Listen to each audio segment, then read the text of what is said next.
I never thought that the most painful blow of my life wouldn't come from an illness or from death, but from the mouth of my own daughter. I was sitting in the back of the ballroom, surrounded by golden balloons and cheerful music, when I saw her walk onto the stage, radiant in her blue dress, to give her thank you speech. It was her 35th birthday, and I, naively, hoped to hear at least one word of thanks. Just one. But what came from her lips was a dagger that stabbed me without warning. She hugged her mother-in-law tightly, helped her up from her seat, and with the microphone in her hand, said, "This is the only mother who matters to me." The entire room erupted in applause. I saw the smiles, the camera flashes, the bright eyes of the guests. And then, as if that wasn't enough, she turned to me and added, with that firm voice she had so often used to yell at me in private, "You can leave now." I felt the air escape my lungs. My hands trembled on my purse as I tried to hold on to the dignity I had left. No one looked at me. No one defended me. It was as if, all of a sudden, I had been erased from history. I stood up slowly, my knees feeling heavy, while my daughter watched me with that mix of contempt and triumph I had seen in her eyes so many times before. But just as I took the first step toward the exit, someone else stood up. It was my daughter-in-law. My daughter-in-law walked with a determined stride toward the stage. She took the microphone from my daughter's hands, and with a trembling but resolute voice, she said something that chilled the blood of everyone there. "I can't stay quiet," she said. "Today is your birthday, and yes, you deserve to celebrate, but you also deserve to hear the truth." The silence became so dense that even the background music didn't dare to continue. The guests looked at each other, uneasy, with that discomfort that only appears when they sense that something sacred is about to be broken. My daughter, confused, tried to get the microphone back, but my daughter-in-law held onto it with both hands, as if her life depended on it. "You've always looked down on me," she continued. "You've made me feel less than. You've treated me as if I wasn't worthy of being by your side. But you know what? The real mother here isn't the one who applauds your vanity or who smiles for the cameras. The real mother is the one who was with you from the moment you were born, the one who took care of you, the one who sacrificed her life for you. And that woman is standing there, while you're kicking her out of your party as if she were trash." A murmur of astonishment ran through the room. I, paralyzed, could barely believe what I was hearing. My daughter-in-law, whom I had always seen as distant, as someone uninvolved in my struggles, was the only one who dared to say out loud what no one else wanted to acknowledge. My daughter went pale. She tried to laugh, to pretend that this was all a misunderstanding. "What are you saying?" she stammered. "This is not the time for your drama." But the damage was already done. The looks were no longer on her, but on me. For the first time in many years, people were looking at me directly, as if they remembered that I existed, that I was more than a shadow in my daughter's life. I don't know how long that silence lasted. To me, it felt like an eternity. All I could hear was the pounding of my own heart, strong and desperate, beating in my temples. And then I understood. That public humiliation, which I had believed was my end, was actually the beginning. I left the ballroom that night with my head held high and my eyes dry. No tears could wash away the wound, but a decision was starting to form inside me. Something had been lit within my soul. I couldn't keep letting my daughter, the child for whom I had given my life, destroy me again and again. The cold night air hit my face as I walked out the door. I hugged myself and remembered every sacrifice. The sleepless nights, taking care of her when she was sick. The times I gave up my own dreams to support hers. The years of silence so as not to embarrass her in front of anyone. All of that was reduced to one gesture, to a few words of contempt over a microphone. As I walked toward my house, I knew that nothing would ever be the same. My daughter had sealed our fate with those words. But my daughter-in-law, with her unexpected confession, had also opened a crack in the perfect facade of that family. A crack that I planned to widen until everything came crashing down. Because if she had the courage to speak, I would have the courage to act. That night, alone in front of the mirror, I quietly repeated the words I hadn't dared to say in the ballroom. I'm not going to leave. I'm not going to give up. And that's how it all began. People often believe that the love between a mother and daughter is indestructible, like a bond that neither time nor circumstances can break. I believed that too. Maybe that's why the pain I feel now is so unbearable. Because I gave myself completely to a lie that slowly fell apart. When I think about my daughter's early years, my memory is filled with tenderness. I remember her as a newborn, with those large, dark eyes that looked at me as if I were her entire world. I spent hours holding her in my arms, singing her impromptu lullabies, while exhaustion burned in my back. I didn't care. In every smile, in every first babble, I found a reason to keep breathing. I didn't have a happy childhood. I grew up in a home where the absence of love was a daily reality. My sickly mother could barely handle me, and my father, with his violent temper, took out his frustration on us. I swore that with my daughter, it would be different. I swore I would give her everything I never had. A safe home, a warm hug, a refuge where she could grow up without fear. At first, I succeeded, but over time, the foundation of that promise began to crack. Her father, my husband, was never an easy man. He was a hard worker, yes, but he was also proud and distant. He barely paid attention to the everyday details that I valued so much. For him, raising a daughter was a secondary task, a duty that fell entirely on my shoulders. He became the judge and executioner of my efforts. If she cried, it was my fault. If she got sick, I hadn't taken good care of her. If she rebelled, it was because I had been too soft. And she, my little girl, absorbed every word. She grew up hearing from her father that I wasn't enough, that I lacked character, that I wasn't good enough for him. At first, she defended me, but as the years went on, she stopped. It was easier to join him than to stay on my side. I remember one afternoon when she was just 12 years old. I had cooked her favorite meal to cheer her up after a difficult test. When I served her, she looked at me with disdain and said, "Dad says you're a bad cook." I froze, the knife still in my hand. I asked her if she thought so too, and her answer was a shrug, as if my effort meant nothing. That day, I understood that the poison of contempt had already taken root in her heart. The teenage years were even more cruel. Every time we argued, she repeated phrases that weren't her own. They were echoes of her father and later, of her husband's family. "You're old-fashioned. You're a nuisance. You never gave me what I needed." And I, instead of confronting her, remained silent. I was afraid of losing her. I believed that if I just endured it, if I put up with it, one day she would understand everything I did for her. But that day never came. The arrival of her mother-in-law sealed my place in her life. That woman, cunning and with a gift for charming people, won her over with attention and flattery that I never knew how to give in such a showy way.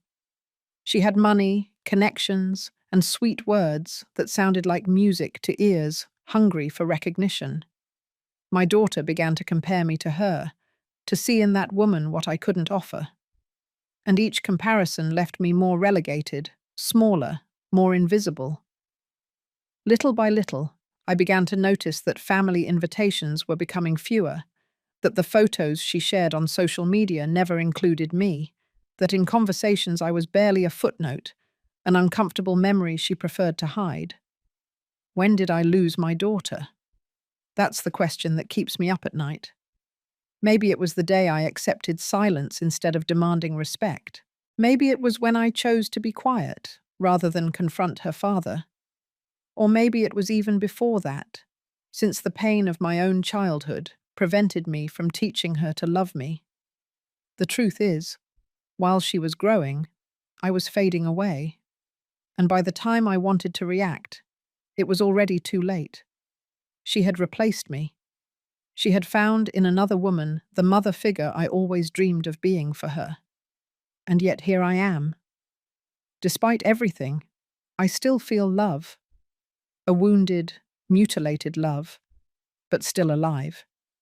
Because even though she pointed me out in public, even though she kicked me out of her party, even though she told me to leave, I'm still her mother. And a mother's heart doesn't obey logic, but an instinct that condemns her to love even those who hurt her. That is my greatest weakness and at the same time my greatest strength, because that love doesn't mean resignation.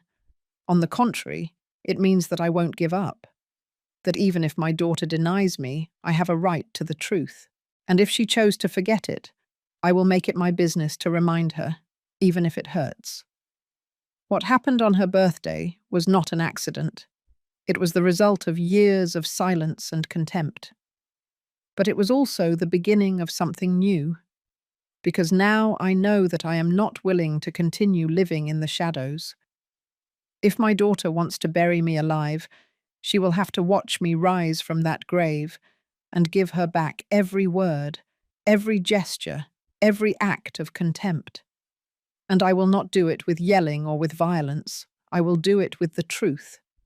That truth that they fear, that no one expects, and that will be my greatest revenge. The silences.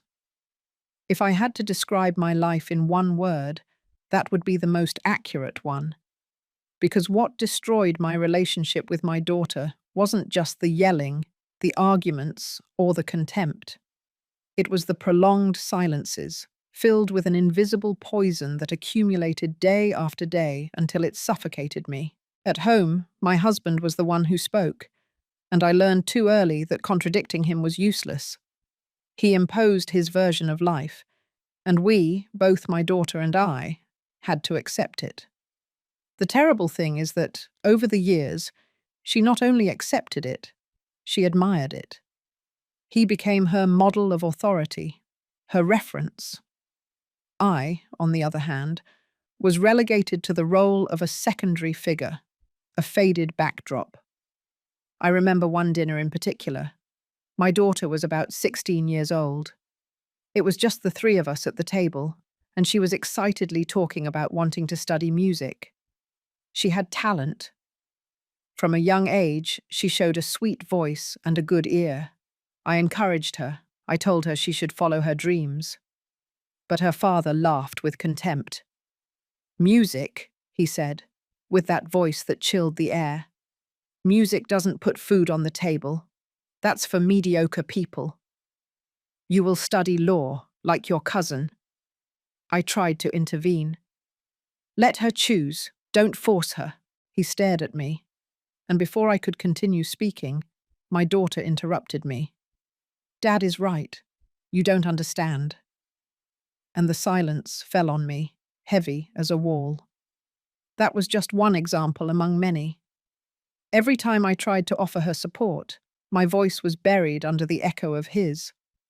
She grew up convinced that my words were worth nothing. She learned that her father had the absolute truth, and that I was just a murmur, background noise that could be ignored. But over time, that role was taken by another person, her mother-in-law. When she met her future husband, I thought life would take a new turn for her, maybe give her the opportunity to find a love that would soften her. However, what I found was another long shadow that displaced me even more. Her husband's mother presented herself as a confident, elegant, charming woman. From the very first moment, my daughter was captivated by her. I remember her first visit to our house. The woman arrived with a bouquet of flowers and sweet words that sounded fake to me from the start. Even so, my daughter hugged her enthusiastically and as soon as she left, commented, "Did you see how amazing she is? She understands me like no one else." I smiled, even though something inside me was tearing apart. That, like no one else, was a cruel reminder that I had never known how to fill the place she needed. The silences became even more painful after that day. My daughter started spending more time with her mother-in-law than with me. Any important decision, she would consult with her first. When she had problems, she would run to seek her advice. I stayed on the sidelines, waiting in vain for her to include me, to let me be a part of it.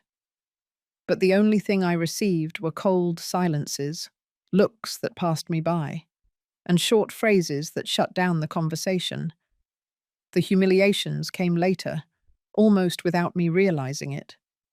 Comments made out loud in front of other people. "My mother-in-law always has the right words. You wouldn't understand, Mom. She knows how to throw a party, not like you. I feel more like her daughter than yours." Each phrase was a knife, and I swallowed it in silence. I didn't want to confront her. I didn't want to drive her further away. I thought that if I put up with it, if I stayed close, one day she would open her eyes. But time showed me I was wrong. The silence became a habit. I would visit her, and she would barely speak to me. I would accompany her to her events and be relegated to a corner. In family photos, I was the figure that was cut off at the edges. I didn't even realize that I was slowly being erased until it was obvious that I was an extra in my own life. The worst thing was that I started to believe her. It got to a point where I myself thought I didn't deserve to be there, that maybe it was true that I hadn't been enough, that my mistakes had outweighed my successes.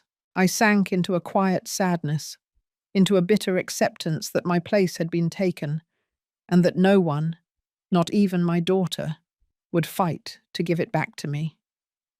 But what happened on her birthday changed something inside of me. When she told me, in front of everyone, that I could leave, the silence was broken. It was as if the evidence of what I had tolerated for years had hit me in the face. And then my daughter-in-law appeared, unexpected, with a voice that defied that habit of silence. She spoke when I had already forgotten how to. In that instant, I understood something crucial. My silences had been my prison. I had locked myself in them, believing that staying quiet was the way to keep my daughter. But being quiet only took away my dignity. Now I knew that if I wanted to get back what was left of me, I had to speak. Even if no one wanted to listen, even if it hurt, I had to do it. The weight of the silences had crushed me for decades. But now, finally, I was ready to break them, and I would do it with the truth, even if that truth set fire to everything my daughter had built. I'll never forget the expression on my daughter's face when my daughter-in-law snatched the microphone from her that night. She, used to being the center of everything, to no one contradicting her, was frozen. For a second, I thought my daughter-in-law would just make a trivial comment, maybe a forced compliment. But what came out of her mouth was a torrent of truths that no one expected, and every word was a whip that echoed against the ballroom walls. "Today is your birthday," my daughter-in-law said, her voice trembling but firm. "And it's right that you receive affection, but it's also right that you face what you've wanted to hide for so long." The murmuring among the guests stopped. Glasses were left halfway to their mouths. Laughter was stifled in many throats. I felt my heart race as if it wanted to escape my chest. Something big was about to happen, and for the first time, I wasn't the star of the humiliation, but a witness to a truth that was dragging me from the shadows into the light. My daughter tried to regain control. She approached her with a strained smile. "What are you saying? Don't make a scene at my party." But my daughter-in-law didn't stop.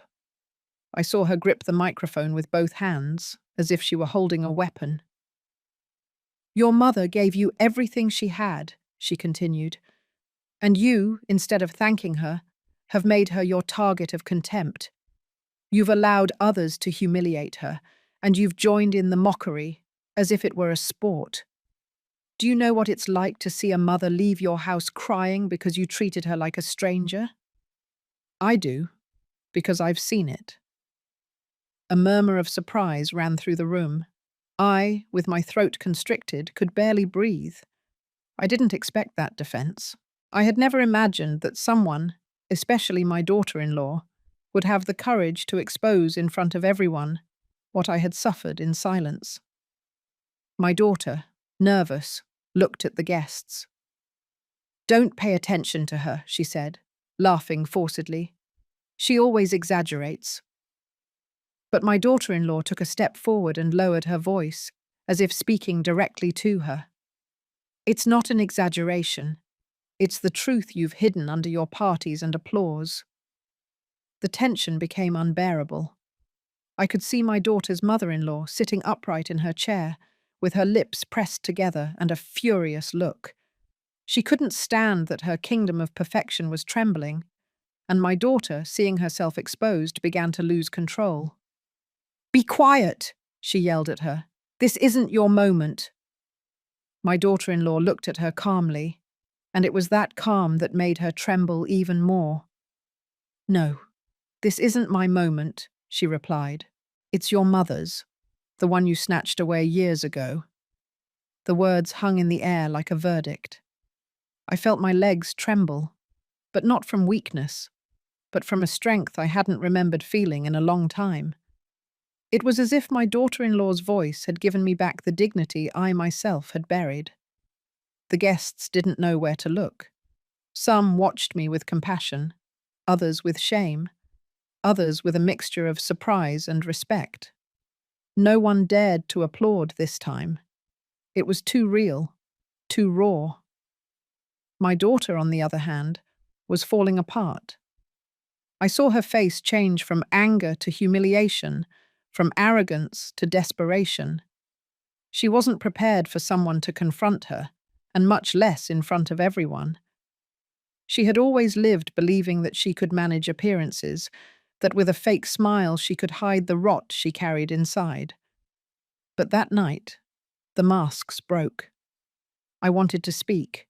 I wanted to take advantage of that moment to say what I had held inside for years, but I held back. It wasn't my turn yet. Sometimes, the greatest act of power is a well-used silence. My daughter-in-law had lit the fuse, and I had to wait for the exact moment for the explosion to become my weapon. My daughter tried to compose herself, and in a desperate attempt, she hugged her mother-in-law in front of everyone. "She's the mother I always wanted," she said, almost screaming. "I don't need anything else." But the phrase sounded hollow, empty. No one believed her, because after what my daughter-in-law had revealed, everyone knew that it was nothing more than a childish defense, a last grasp at straws before sinking. I watched her in silence, with a mixture of pain and compassion. On one hand, she was still my daughter, the child I once carried in my arms and soothed on nights of fever. But on the other hand, I no longer recognized her. She was a woman consumed by her own pride, unable to see beyond her ego. That night, I knew that the war between us had stopped being invisible. Now it was public. And in a public war, the winner isn't the one who yells the loudest, but the one who knows how to wait and strike at the right moment. My daughter-in-law looked at me from the stage, and in her eyes, I saw something I had never seen before. Complicity. As if she were telling me without words that I wasn't alone, that there was someone willing to testify to what I had lived through.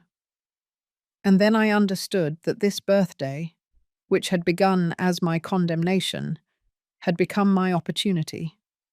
because my daughter-in-law's words were not the end of the humiliation, but the beginning of my revenge. That night, after the birthday, I returned home with an exhausted body and a wounded heart, but also with a mind on fire. My daughter-in-law's words had opened a crack in the facade that my daughter had built for years, and as I took off my dress and let down my hair in front of the mirror, memories began to fall on me like stones. Scenes from a past that never healed its wounds. Episodes that had left me with invisible scars. I close my eyes and see her as a small child, just 5 years old, running toward me with a bouquet of wildflowers she had picked in the yard. "You're the best mum in the world," she said then, with a smile that lit up my soul. That memory haunts me because it shows me that there was a time when I meant everything to her. And it hurts to ask myself, when did I stop being that? Over the years, the sweet gestures faded. I remember her adolescence as an especially cruel time. There were days when she would come home from school, throw her backpack on the couch, and walk right past me, without greeting me, without looking at me. I tried to approach her, to ask her how her day was, if she needed anything. She would respond with monosyllables, or with that silence that hurt more than any insult. One day when she was 15, we argued because she had come home late. I was worried. I waited up for her with dinner on the table. When she came in, I asked her to explain where she had been. She looked at me with a mixture of annoyance and contempt and said, "You're nobody to question me." That phrase split me in two. It wasn't just adolescent rebellion. It was a conscious rejection, a direct cut to my role as a mother. That night I cried in silence with the table set and the cold food still on the plates. Another episode was etched onto my skin like a burn. It was at her high school graduation. I worked so hard to prepare everything. Her dress, the dinner, the little details that I thought would make her happy. And at the end of the event, when the organizers asked the students to come on stage with their parents, she looked for her father first. I went up too, but when I tried to take her hand, she discreetly pulled it away. No one noticed, except for me. And that gesture, so small, broke my heart. It was as if she wanted to erase me, even from the photos that would immortalize her at that important moment. The following years were a collection of small and large wounds. I remember going to her house when she was already living with her husband. I was carrying a dessert I had lovingly prepared, thinking it would make her happy. As soon as she opened the door, she looked me up and down and said, "Oh, Mum, don't you get tired of playing the good guy? Nobody here needs your stuff." And she took the platter from my hands without looking me in the eye. I was left in the hallway, my smile frozen, while I heard her tell her mother-in-law in the kitchen, "Look how she insists on trying to show up." I remember that phrase as if it were yesterday. Each wound built a wall between us. I tried to tear it down with patience, with love, with resigned silences. But my daughter built new stones with every act of contempt. It got to a point where I understood that she didn't want reconciliation, that her choice was clear. She had decided to give another woman the place that belonged to me. And the worst part was that she did it with a cruelty that seemed to seek my total surrender. On those lonely nights, I wondered if I had failed as a mother, if maybe I hadn't given her enough, or if I had overprotected her too much. Guilt consumed me. I thought that my own past, my broken childhood, had influenced the way I raised her. Maybe, without realizing it, I had suffocated her with my fears. And she found in her mother-in-law the free and confident figure that I could never be. But then I remembered everything I had sacrificed. The years of work, the sleepless nights, the dreams I put away in a drawer so she could fulfill hers. And I understood that no, it wasn't a lack of love or dedication. The problem was that, in her ambition for recognition, She chose to deny her roots. I was the uncomfortable part of her story, the one she preferred to hide to shine in front of others. Those open wounds never closed, and on her birthday, they all bled at the same time. When she told me in front of everyone that I could leave, it wasn't just a humiliation. It was the cruel summary of years of accumulated contempt. But the difference now was that I wasn't going to be quiet anymore, because those wounds, though they hurt, had also made me strong. Every hidden tear, every swallowed insult, every avoided glance had forged me like iron. And if my daughter thought she could still break me, she was wrong. Now I was the one who was willing to break the silence, to raise my voice, to use the truth as a weapon. That night I promised myself that there would be no more tears in vain. The wounds would still be there, yes, but they would not be signs of defeat. They would be my war scars. And with them I would march toward the battlefield that awaited me, the one of the truth that had not yet been revealed. Pain teaches, but humiliation sharpens.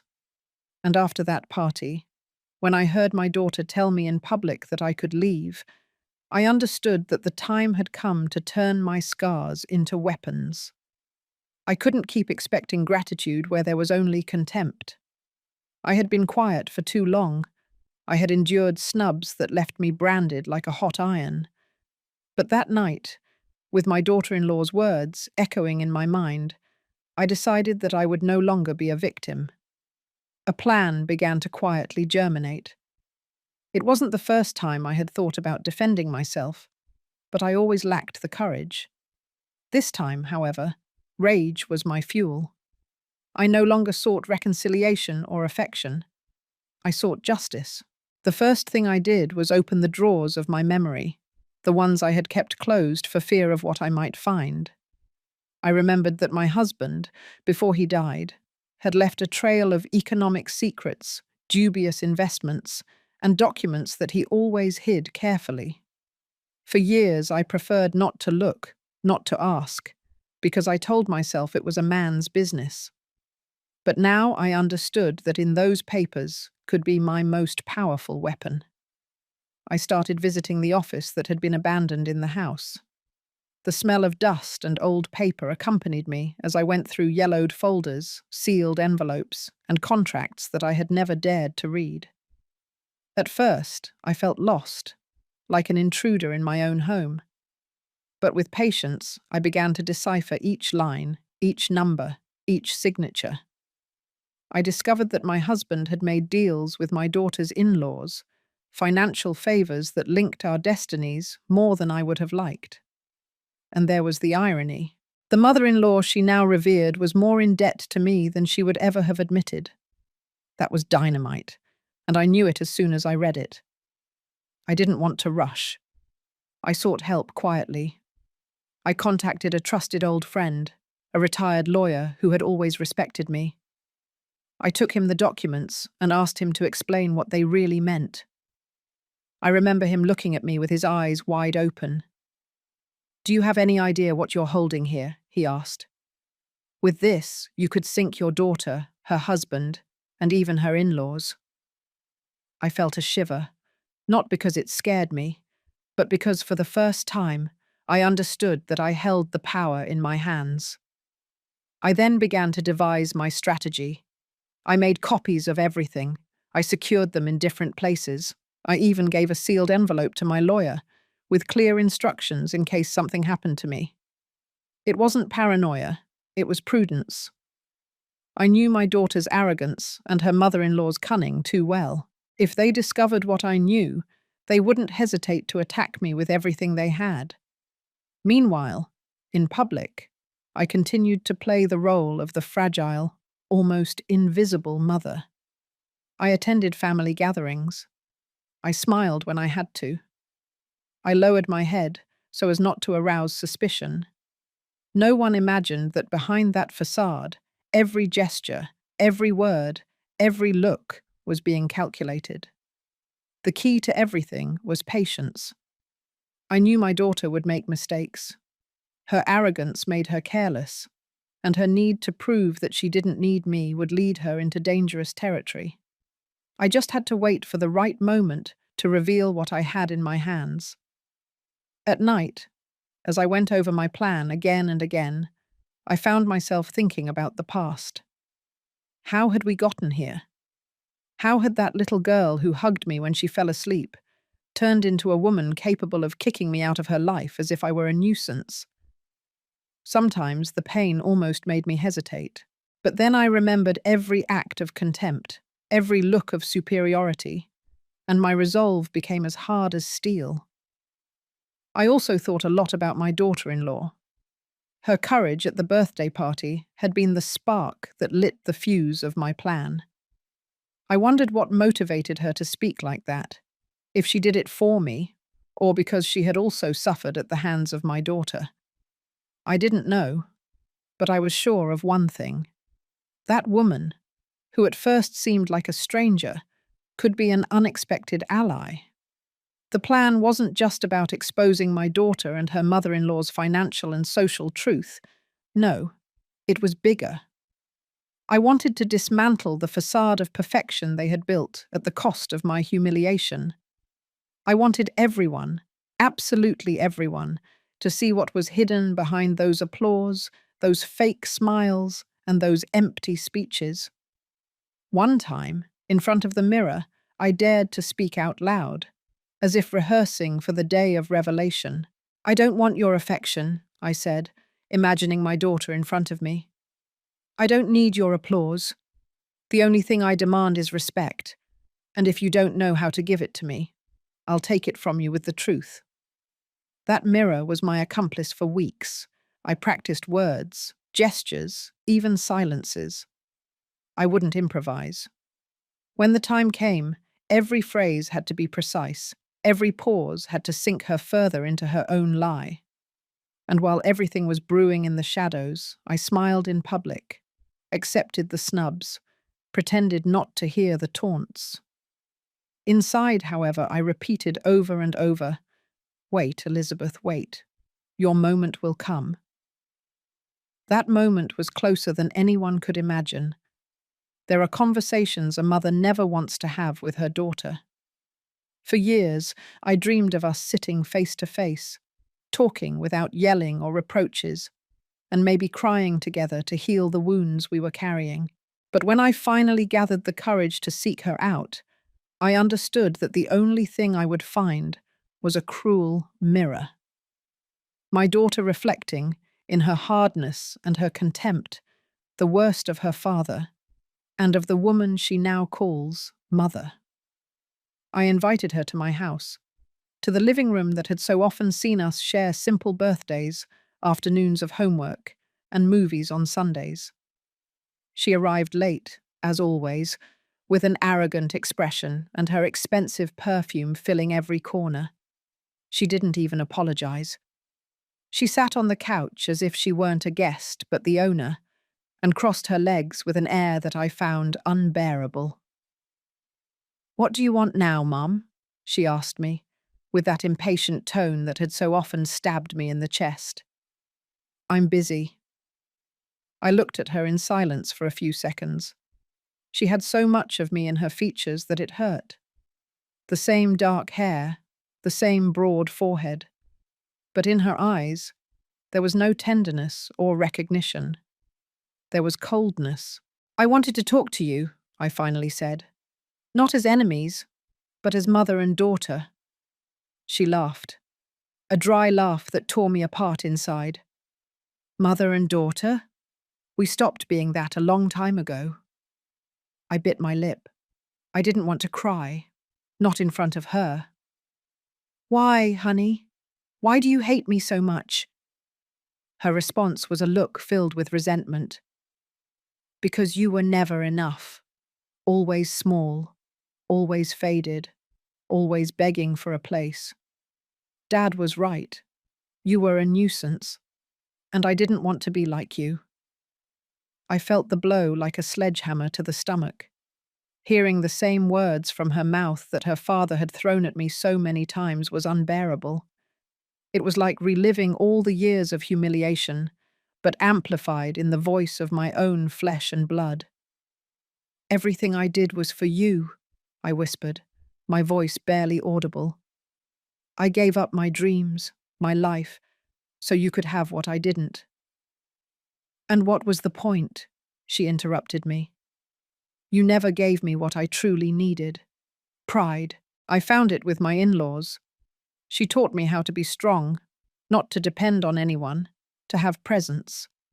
You, on the other hand, were always everyone's shadow." Her words made me tremble, but they also ignited a fire in me. "Presence?" I said, raising my voice.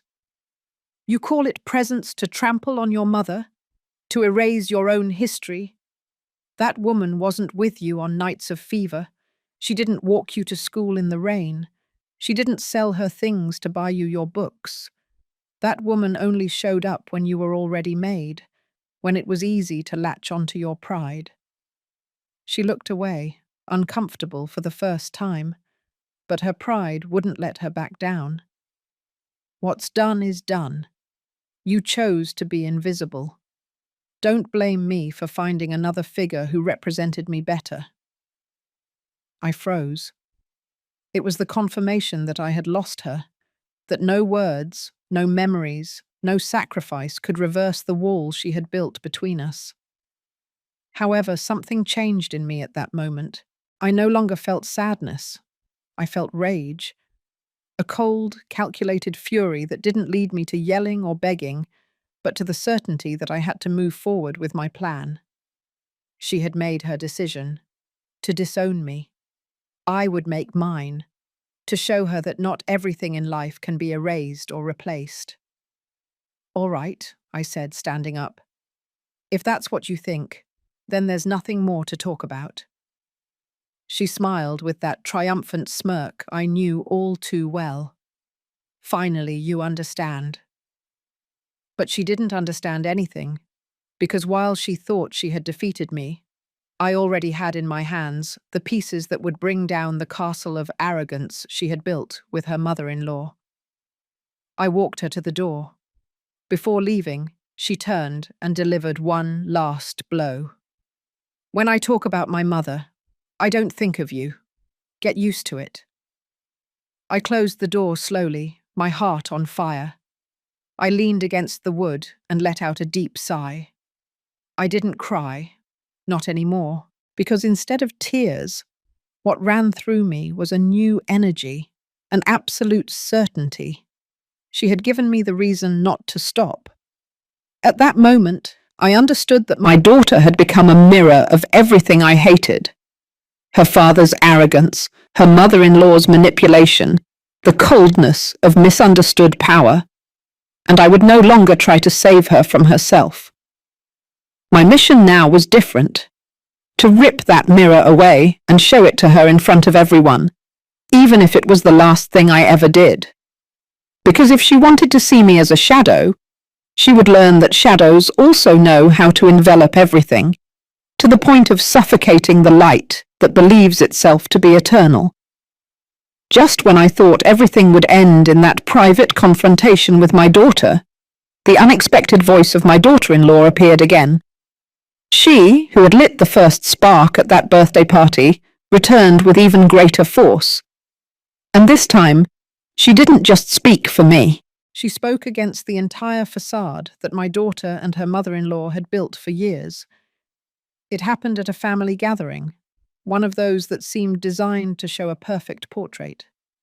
It was the wedding anniversary of my daughter and her husband, and the ballroom was decorated with a luxury that bordered on ostentatious.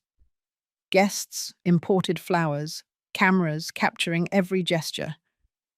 I had decided to attend, not out of affection, but because I knew that these occasions, the ideal setting for masks to crack. And I wasn't wrong.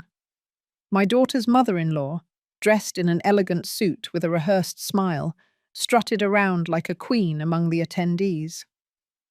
My daughter followed her like a satellite, celebrating every word, every gesture, as if she were the only sun that illuminated her life. I sat in a corner, invisible as usual, but with my eyes wide open. I waited. It was then that my daughter-in-law, dressed simply but with the dignity of someone who doesn't need adornments, got up from her table. Her clear voice asked for silence. No one understood what was about to happen, but everyone obeyed. "There are things that must be said," she began, "because you can't live forever behind appearances." A murmur of discomfort ran through the room. My daughter's mother-in-law raised her eyebrows, surprised. My daughter paled, perhaps remembering the scene from her birthday. I, on the other hand, leaned forward, my heart beating fast. I knew that something big was about to erupt. "You," my daughter-in-law continued, looking directly at the mother-in-law, "have played at being the perfect mother for years, the irreproachable woman, the figure that everyone should admire. But I know what you're hiding. I know about the accounts you moved in silence, the shady deals you dragged your son into, and as a consequence, my husband. And I also know how you manipulated my sister-in-law, making her believe that you were the only mother she deserved." A cold silence fell over the ballroom.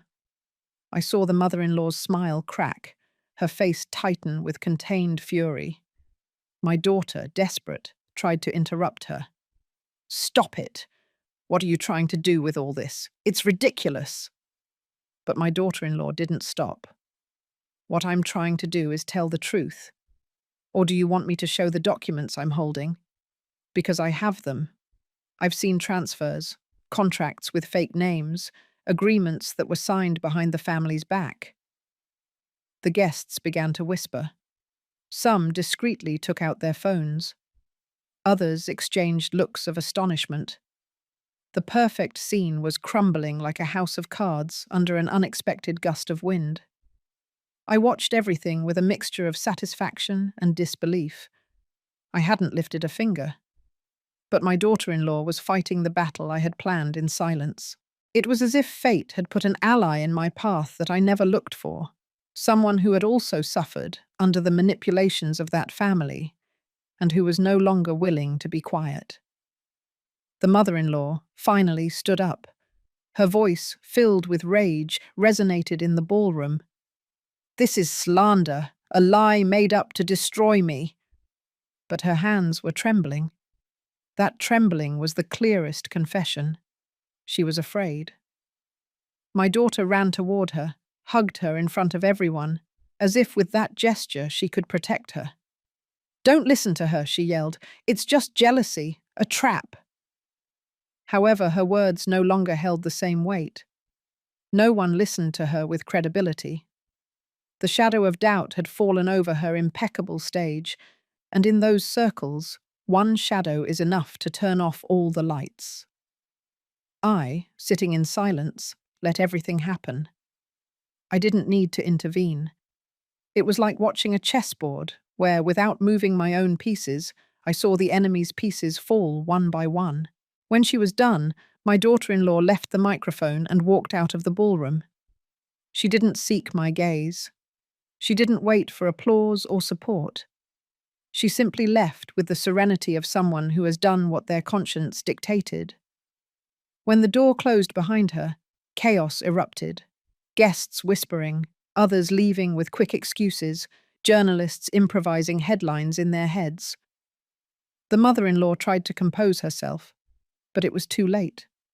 Her image of perfection had been stained, and my daughter, with eyes glassy from rage, looked at me as if everything were my fault. In her gaze, I read hatred, a hatred so deep that it chilled my blood. But I also saw something else. Fear. Because even if she wouldn't admit it, she knew that my daughter-in-law's words had a basis. And what she didn't know was that I also held documents, proof, secrets that could completely sink her. That night, on my way home, I kept thinking about my daughter-in-law's bravery. She had taken a step that I still hadn't dared to take. I wondered if she had done it just for personal revenge, or if in some way, she had also done it for me. It doesn't matter. The truth is, her voice had opened a door that no one could ever close again. The family war had stopped being a private murmur. Now it was exposed, bleeding, for everyone to see. And I, who had lived for years under the weight of silence, understood that my moment was near. Because when the truth begins to come out, there's no one who can stop it. My whole life, I'd been afraid of public stages. I was always the woman who stayed on the sidelines, who avoided being the center of attention, who preferred to support others from the shadows instead of claiming a space for myself. But that night, as I entered the ballroom packed with business partners, friends, and relatives, I knew I couldn't stay hidden anymore. The murmuring was deafening, a mix of curiosity and anxiety. Since my daughter-in-law's confession weeks ago, nothing had been the same. Everyone was waiting for explanations. Everyone wanted to see how that drama, which no one could ignore anymore, would end. And in the midst of those looks, filled with expectation, I found myself on a stage, with a folder under my arm that weighed more than any memory. That folder contained not just papers, but decades of silence, humiliation, and wounds that were now transforming into my only language of justice. I took a deep breath and looked at the scene. I saw my daughter, rigid in her seat, with her eyes as cold as knives and her body as tense as a bow about to snap. Beside her, her mother-in-law stood with a stony face, trying to project dignity, although I noticed a slight tremor in her hands. Both faces reminded me of years of contempt, the gestures of superiority, the looks that reduced me to a shadow, the words that condemned me to be forgotten, and there they were, exposed to an audience that was beginning to suspect that this family perfection was nothing more than a facade. I opened the folder, and the sound of the paper rustling was like a gunshot that pierced the silence. "I've been quiet for too long," I said with a firm voice, even though my insides were trembling. "I was quiet when my husband humiliated me, when my daughter pushed me away, when this family reduced me to nothing. I was quiet out of love, out of fear, and out of habit. But not anymore. Today, I have come to speak, and what I am going to say will forever change the way you see those who have treated me with contempt." The tension could be cut with a knife. Some heads leaned forward, expectant. Others discreetly moved back, fearing the scandal that was coming. I calmly unfolded the documents. They weren't rumors. They weren't insinuations. They were contracts, transfers, bank records. My husband's inheritance and the financial relationships of my daughter's mother-in-law's family were tainted with irregularities. I had discovered it among dusty papers that no one expected me to look through. But there it was, the truth they had hidden for years, now turned into my sword. My daughter stood up suddenly, her voice filled with rage. "Lies! All of this is lies!" I looked at her without blinking and held up one of the documents. "Lies? Then explain to them why your signature is here, authorizing transactions that you never declared. Explain to them, not to me, why you agreed to cover for your father when he asked you to sign for him." The color drained from her face. Her entire body trembled. For a moment, her lips moved, but no words came out. The audience understood. The seed of doubt had been planted. And when doubt takes root, it's more destructive than any scream. The mother-in-law stood up, arrogant, her voice filled with contempt. "This is a setup," she said, "a personal revenge from a resentful woman." Then I pointed at her with the calmness of someone who knows they've already won. "If it were a setup, why are your hands trembling?" The murmuring erupted among the attendees. Some exclaimed in surprise, others exchanged looks of disbelief. The perfect image of that woman was crumbling in a matter of seconds. It no longer mattered what she said. The trembling of her hands spoke louder than her voice. I took a few seconds of silence, just long enough for the tension to grow to an unbearable point. Then I added, "I am not seeking pity or a free revenge.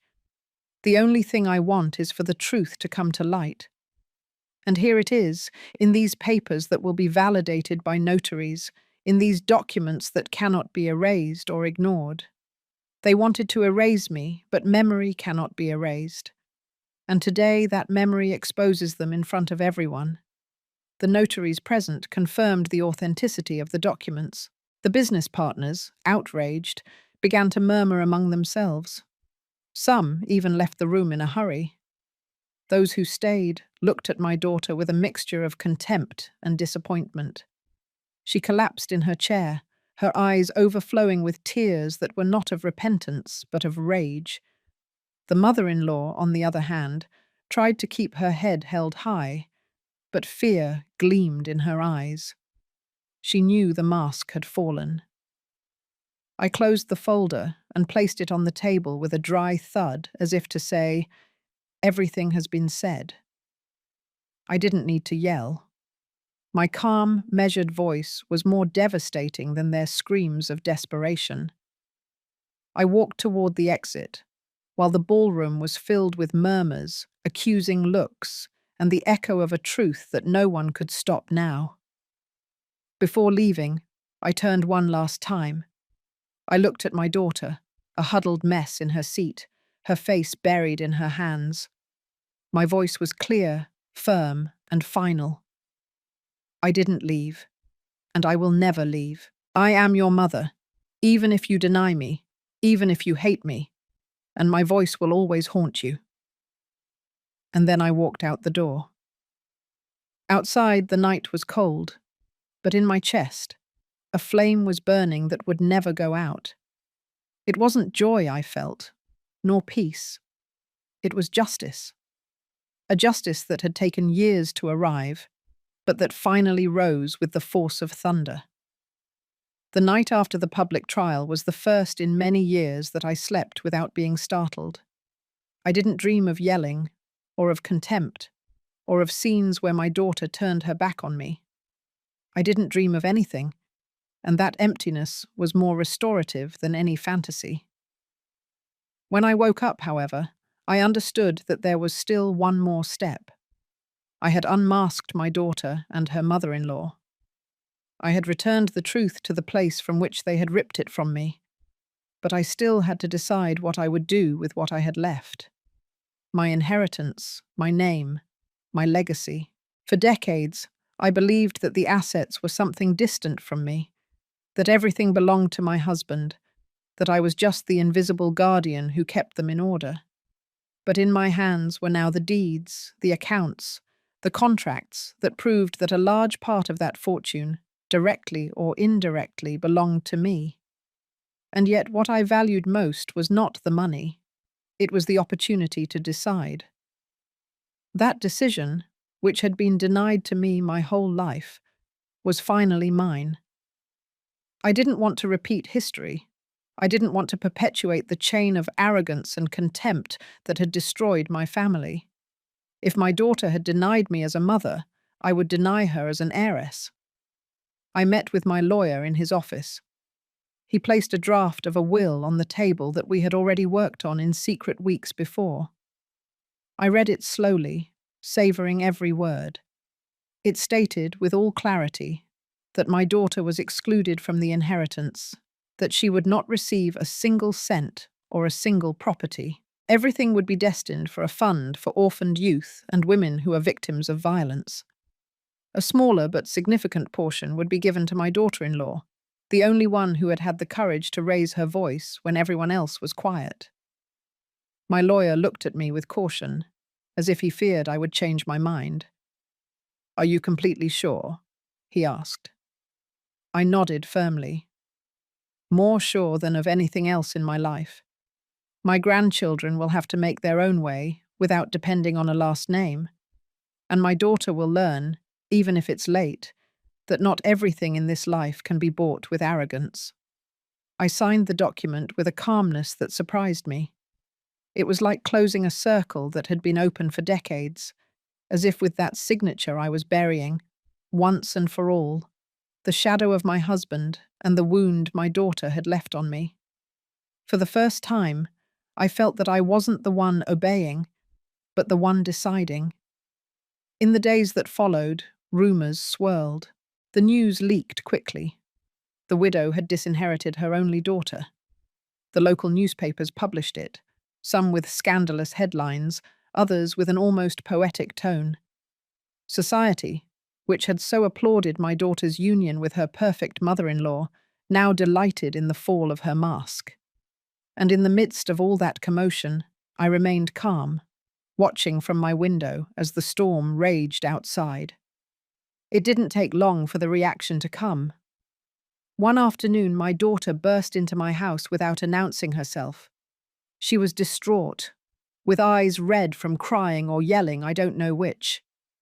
She confronted me in the living room with the fury of someone who feels that everything they had is slipping through their fingers.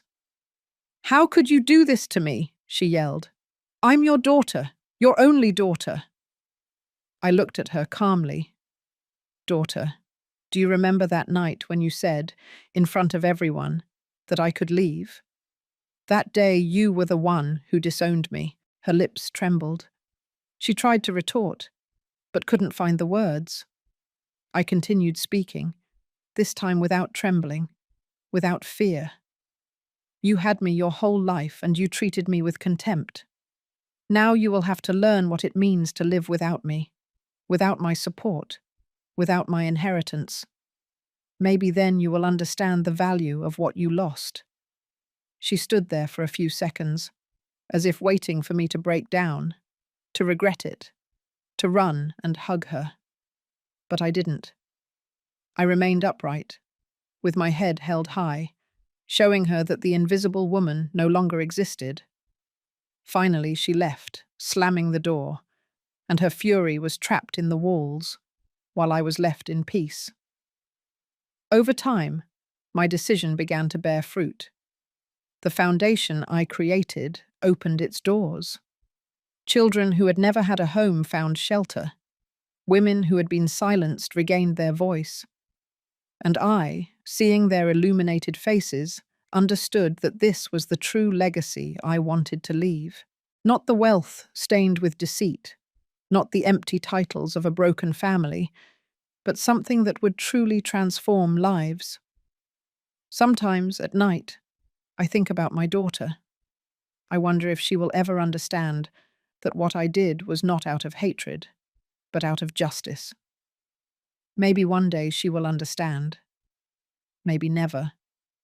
It no longer matters to me. My life can no longer revolve around her contempt. Now it revolves around something bigger, my recovered dignity. I look at myself in the mirror, and I no longer see the broken woman who begged for love. I see someone who survived humiliation, who walked in the shadows, and knew how to wait for the moment to rise. And although I know that loneliness will continue to accompany me, it doesn't frighten me. I prefer dignified solitude to poisoned company. That is my true triumph. That when they talk about me, they don't remember me as the forgotten mother, but as the woman who didn't let herself be erased, who transformed pain into justice, and who, even wounded, knew how to rise. That is my legacy.